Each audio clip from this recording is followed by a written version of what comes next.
The little worm has acquired a bad reputation lately. E. Bugnon, Swiss physician. Charles Wardell Stiles's father and grandfather expected him to become a minister. They both had devoted their careers to preaching from Methodist pulpits, and it seemed natural to them that he would do the same. Charles had his own ideas. He was fascinated by animals, not religion. Charles was born on May 15, 1867, in Spring Valley, New York, a small town north of New York City. He spent his boyhood exploring the nearby woods and fields, where he gathered specimens for his bedroom nature museum. Charles had collections of bugs, butterflies, and other creatures, both dead and alive. Curious about what was inside an animal's body, he dissected frogs and earthworms.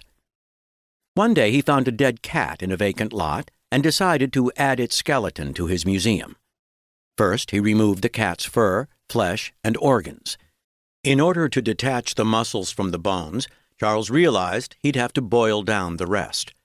Since no one was home to object to his plan, he filled one of his mother's large pots with water, put it on the stove, and dumped in the cat's remains. With the water on a slow boil, Charles went outside to play with a friend. He forgot about the pot on the stove until he smelled a stench and saw smoke coming from the kitchen.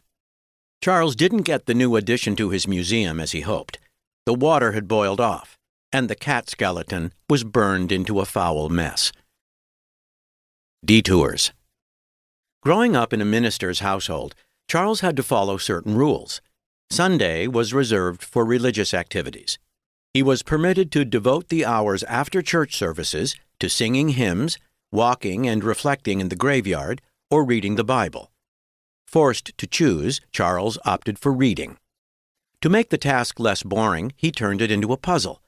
Using the French he'd learned in school, he translated a French Bible into English as he read. Charles liked the challenge so much that he spent his Sunday afternoons translating German, Latin, Italian, and Greek Bibles.